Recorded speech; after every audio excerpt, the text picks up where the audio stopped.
first in Springfield, with federal pandemic dollars going to local colleges to benefit students in the city. Western Mass News reporter Matt Price is getting answers on how the money will be spent.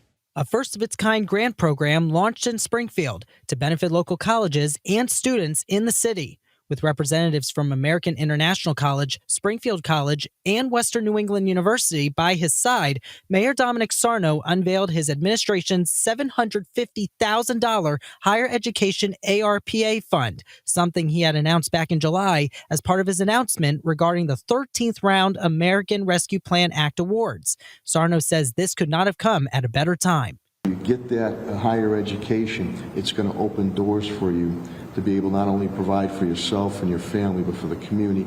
As for the funding, AIC is receiving $270,000 to create guided readiness opportunities for the Workforce and You initiative. Springfield College is getting $240,000 to help address the mental health needs that have expanded significantly on college campuses. And Western New England was also awarded $240,000 to focus on its mental health first aid program. The schools say this will benefit not just the institutions, but the students themselves. We're going to provide education and support to navigate the financial aid system, FAFSA, scholarship, loan, grants, and financial literacy to reduce the debt of students upon graduation.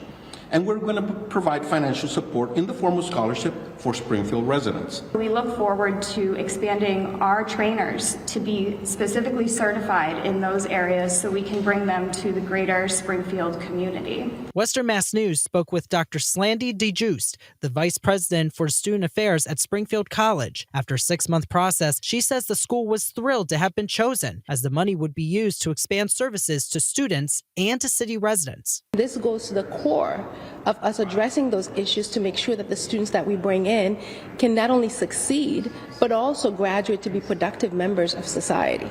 And that means assisting those dealing with mental health issues within Springfield Public Schools. Having a college individual, he or she, coming in and maybe telling their story too, what they've gone through, it can be even more of a connection with our young people. All of the schools that were awarded the grants will have the money implemented in 2024. In Springfield, Matt Price, Western Mass News.